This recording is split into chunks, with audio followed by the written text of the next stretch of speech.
क्या लगता है यही सरकार रहना चाहिए या 25 में चेंज होना चाहिए? ये तो आपके नजर में सुशासन की सरकार नहीं, बिल्कुल नहीं है, तो सरकार चेंज होना चाहिए। बिल्कुल चेंज होना चाहिए। बिहार में सबसे बड़ा बेरोजगारी का मुद्दा है। जय माल्या को ले लीजिए, जय माल्या को, नीरव मोदी को ले लीजिए। ये सब जो है केंद्र सरकार उसको माफ किया कि नहीं माफ किया? उसको कितना साला सरकार घोटाला करके भागा, विदेश भागा, उस पर कोई हुआ? और यहाँ बिहार में शराबबंदी का असर दिख रहा है। बिहार में शराबबंदी का असर कुछ असर नहीं।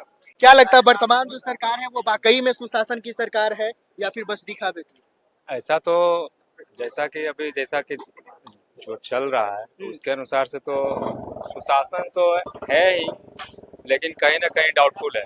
डाउटफुल है। हाँ, नवादा में इतना बड़ा हादसा हो गया, आगजनी हो गया, और लोगों का फिर भी कहना कि ये सुशासन का सरकार है। अगर सुशासन की सरकार होगी तो उस पे बहुत बड़ा एक्शन लिया जाना हाँ, चाहिए। ये बात आप बिल्कुल कहना सही है कि मान लीजिए कि जहाँ भी किसी तरह का माननीय दुर्घटना होता है उस पर अगर जो प्रशासन करेक्ट एक्शन लेता है बिल्कुल। तो वो सुशासन का सरकार कहा जाएगा। अगर जो बशर्ते उस पर अगर जो डिले करता है तो उसको सुशासन का सरकार नहीं कहा जा सकता। ये तो सबका प्राथमिकता है। क्या लगता है यही सरकार रहना चाहिए या 25 में चेंज होना चाहिए? ये तो जनता का फैसला है, मेरे कहने से आपके कहने से तो नहीं। आप अपनी राय बता दीजिए ना।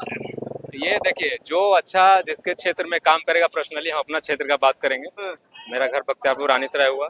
जैसा कि अभी ये महोदय जी बता रहे हैं, पप्पू भैया ये बता रहे हैं कि बाढ़ का जो मतलब हो रहा है उसमें सब तरह से, जैसे कि अभी क्या क्या बोले, चूड़ा गुड़ ये सब बंटवाया जा रहा है। अभी तक तो हमारे तरफ ऐसा मूलभूत आवश्यकता है जुटाई जा रही है। हाँ, अभी तक तो हमारे तरफ ऐसा नहीं हुआ है। कल ही हम लोग का घर में पानी भी आया हुआ। अच्छा, घर में पानी आ गया। हाँ, मेरे पास वीडियो भी है उसका। मतलब आपकी तरफ कोई सुविधा नहीं दिया गया? नहीं, अभी तक तो फिलहाल में कोई सुविधा नहीं है।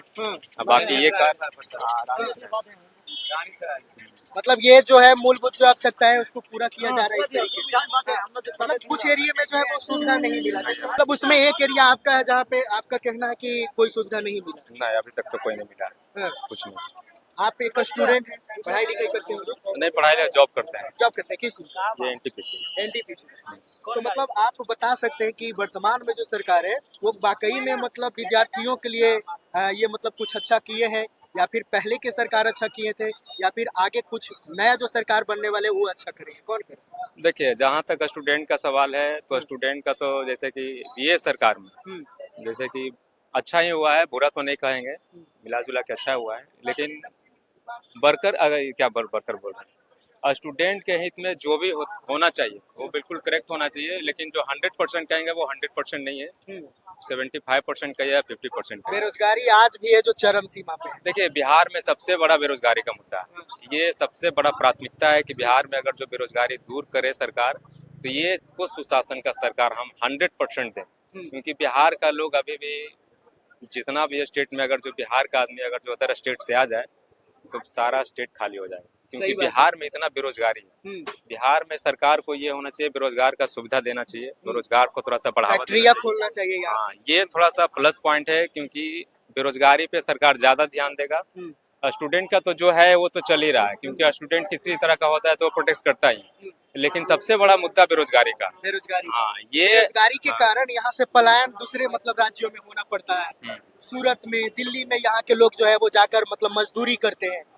तो मतलब बिहार में ऐसा कुछ फैक्ट्री वगैरह खुलना चाहिए कि नहीं? ये तो खुलना चाहिए। जाना पड़े। हाँ, ये तो हम शुरू से आप पहले भी बोले, ये चीज रिपीट भी कर रहे हैं कि बिहार में सबसे बड़ा बेरोजगारी का मुद्दा है। अगर जो सरकार इस पे काम करती है तो बहुत अच्छा सरकार होगी। ये बहुत अच्छा बात होगा कि सरकार रोजगार दे, रोजगार का सुविधा मुहैया कराए। अभी फॉर एग्जाम्पल अगर जो किसी तरह का मतलब कि लोन वगैरह लेने जाते हैं तो बड़े आदमी के लिए तो लोन आसानी से प्रोवाइड हो जाता है। लेकिन छोटा लोग अगर जो कोई बिजनेस पर्पज से लोन लेता है तो उसमें साला अगर जो 1-2 महीना किस्त नहीं जमा हुआ तो घर पे बैंक वाले पहुंच जाते हैं कि नहीं पैसा जमा करिए, यह करिए, नहीं तो फलना ठिकाना बहुत सारा है। ये बड़े लोगों के लिए ही हो, लेकिन छोटे लोगों के लिए, रोजगार के लिए नाम पर ये सब थोड़ा सा कलंक है मेरे हिसाब से। समझे? बड़े लोग जो है बैंक से पैसा लेकर भाग जाता है, मतलब अरबों अरबों रुपया लेकर भाग जाता है। उसके ऊपर एग्जाम्पल आप विजय माल्या को ले लीजिए, माल्या को, नीरव मोदी को ले लीजिए। ये सब जो है केंद्र सरकार उसको माफ किया कि नहीं माफ किया? उसको कितना साला सरकार घोटाला करके भागा, विदेश भागा, उस पर कोई हुआ? और यहाँ किसान के ऊपर है जो मतलब कर्जा लिया, किसान के ऊपर जो हो रहा है उसको तो करा कि भरने के लिए बोल रहा है। जो साला दारू का बिजनेस चला करके इतना भारत से पैसा कमाकर साला दूसरा स्टेट में गया, उसको साला पकड़ने वाला कोई नहीं है। और जो यहाँ किसान और बेरोजगार सब हो रहा है उसको देखने वाला कोई नहीं है। तो इसको सुशासन का क्या सरकार कहेंगे? ये तो बिहार वासियों का शोषण हो रहा है। इसको सुशासन का सरकार कैसे कहेंगे? किस चीज का सरकार कहेंगे? ये जो अपने भाषा में बोल दीजिए। हाँ, सुशासन का सरकार तो नहीं कह सकते हैं। हाँ, मतलब आपके नजर में सुशासन की सरकार नहीं है। बिल्कुल नहीं है, सरकार चेंज होना चाहिए। बिल्कुल चेंज होना चाहिए। 25 में लगता है कि चेंज होने वाला है। अब ये तो मेरा प्राथमिकता तो नहीं है कि हम डायरेक्ट कहें कि चेंज हो जाए, लेकिन जो जनता करेगी वो तो सबके सामने होगा। बिल्कुल। वो तो जनता के ऊपर निर्भर करता है ना कि आप किसको सपोर्ट करेंगे, किसको सपोर्ट, क्योंकि देखिए सब अभी बिहार में सबसे पहला बात तो यह है कि यहाँ जातीयता ज्यादा है। जातीयता ज्यादा है। ये अगर जो जातीयता का मुद्दा उठे, अगर जो सब इंसानियत के नाते सोचे तो ये थोड़ा सा सुधर सकता है। लेकिन बिहार में जातीयता इतना है कि जात के नाम पे वोट दिया जाता है, अपने आप को नहीं देखा जाता। धर्म के नाम पे, हिंदू मुस्लिम के नाम पे वोट दिया ये जाता बांटा जाता है, ये तो सही है कि धर्म के नाम पर बांटा जाता है, है। लेकिन यहाँ का जनता लोगों को सोचना चाहिए। हम मेन मूल देखिए जनता को दें, क्योंकि जनता दूसरे के प्रलोभन में आकर के अपना वोट जो बहुमूल्य होता है बहुमूल्य होता है, वो सही बेच देते हैं। हम्म। तो भुगतना किसको पड़ेगा? जनता को ही पड़ेगा। चुनाव के समय नहीं सोचते हैं और जब उनके पास कोई समस्या होता है तो फिर सरकार को वो कोसते हैं। तो चुनाव के समय अलर्ट होना चाहिए जनता को कि हम जिसको चुन रहे हैं क्या वाकई में वो हमें आगे समस्याओं में हमें मदद करेगी या नहीं करेगी। यही तो जनता का सबसे बड़ा दुर्भाग्य है कि 2-4 पैसे के लिए अपना वोट बेच देते हैं, अब बाद में फिर वही रोना लेके बैठ जाते हैं कि सुशासन का सरकार है या ये का सरकार। बिहार में शराबबंदी का असर दिख रहा है। बिहार में शराबबंदी का असर कुछ असर नहीं। ये शराबबंदी के नाम पे एक ढोंग रचाया जा रहा है। कहाँ आपको शराब नहीं मिलेगा? अभी तो ऑनलाइन डिलीवरी होता है, फोन करिए घर पे आके देगा। आदमी, सबसे बड़ी बात है कि आदमी के अंदर से खौफ भी भाग गया है। बिल्कुल, लोग कैमरे के सामने आकर कह रहा है कि मैं शराब पी ले हूँ, अगर तुमको औकात है तो हमको जेल में डलवा दो। अब बताइए, मीडिया से इस तरीके से बात किया जा रहा है। वो तो सब